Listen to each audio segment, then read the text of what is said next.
ये कहानी है देश के महान बिजनेसमैन रतन टाटा की। इनका पूरा नाम रतन नवल टाटा है। इनका जन्म 28 दिसंबर 1937 को सूरत में हुआ था। पिता का नाम नवल टाटा था और मां का नाम सोनू टाटा।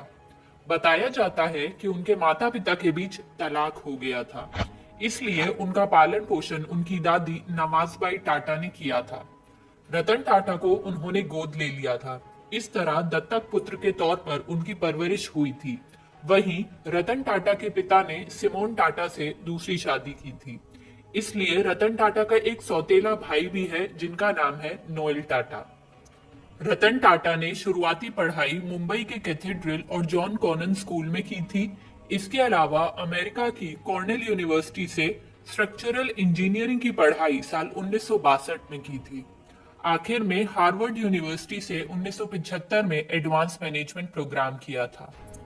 तो चलिए अब हम लोग रतन टाटा की सक्सेस स्टोरी के बारे में पढ़ते हैं। रतन टाटा बिजनेस घराने से थे।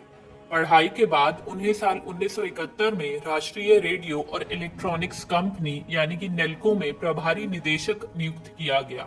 जब उन्हें ये कमान सौंपी गई थी उस वक्त कंपनी बुरे दौर से गुजर रही थी, लेकिन इससे मुंह मोड़ने के बजाय रतन टाटा ने अपनी काबिलियत के दम पर नेल्को कंपनी को न सिर्फ इस झटके से उभारा बल्कि 20% तक हिस्सेदारी भी बढ़ाने में सफल रहे।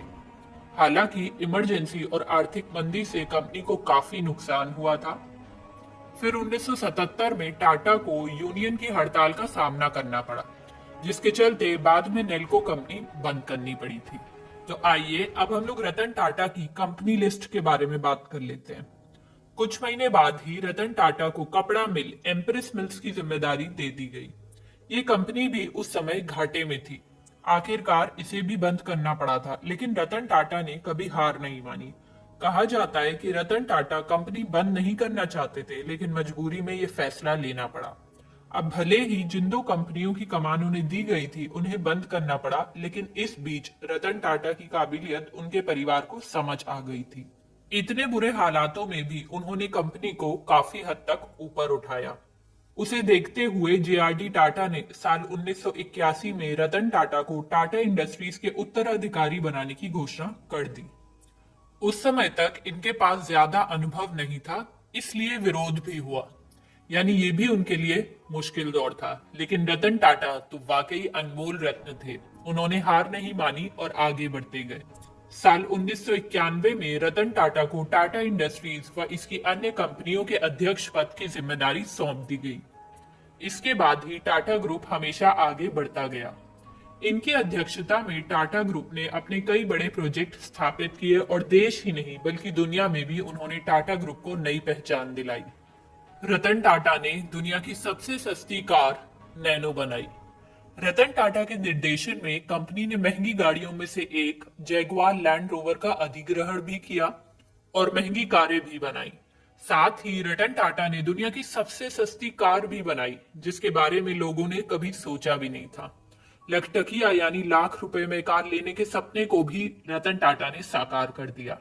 रतन टाटा की महज 1 लाख रुपए की लागत वाली नैनो कार को दुनिया की सबसे सस्ती कार बताया गया। 28 दिसंबर 2012 को रतन टाटा टाटा ग्रुप के सभी कार्यकारी जिम्मेदारी से रिटायर हो गए थे। इसके बाद साइरस मिस्ट्री को टाटा ग्रुप के अध्यक्ष पद की जिम्मेदारी सौंपी गई। हालांकि रतन टाटा रिटायरमेंट के बाद भी एक्टिव हैं और काम कर रहे हैं। रतन टाटा ने अपने 21 साल के कार्यकाल में कंपनी को उस शिखर पर पहुंचा दिया जहां जाने के लोग सपने देखते हैं। कंपनी की वैल्यू 50 गुना बढ़ा दी। तो आइए अब हम लोग सबसे चर्चित रतन टाटा की कहानी के बारे में पढ़ते हैं। इस कहानी की शुरुआत हुई थी साल 1998 में। उस समय टाटा मोटर ने अपनी पहली पैसेंजर कार इंडिका बाजार में उतारी थी। यह रतन टाटा का ड्रीम प्रोजेक्ट कहा जाता था, लेकिन रतन टाटा ने जो सोचा था वैसा नहीं हुआ। टाटा मोटर्स घाटे में जाने लगी। आलम यह आ गया कि उन्होंने पहली बार कंपनी को बेचने का फैसला किया। वे कंपनी बेचने के लिए अमेरिका की कंपनी फोर्ड के पास गए। उस समय रतन टाटा और फोर्ड कंपनी के मालिक बिल फोर्ड के बीच घंटों तक मीटिंग हुई। रतन टाटा की हालत को देखकर बिल फोर्ड ने उनके साथ अच्छा व्यवहार नहीं किया। फोर्ड ने यहां तक कह दिया कि जिस कारोबार के बारे में आपको जानकारी नहीं, उसमें इतना पैसा क्यों लगा दिया। आखिर में तो फोर्ड ने हद कर दी और ये कह दिया कि ये कंपनी खरीदकर हम आप पर एहसान कर रहे हैं। ये आखिरी शब्द सुनकर रतन टाटा वहां से बाहर निकल आए थे और कंपनी बेचने के फैसले को कैंसिल कर दिया। उन्होंने डील भी खत्म कर दी।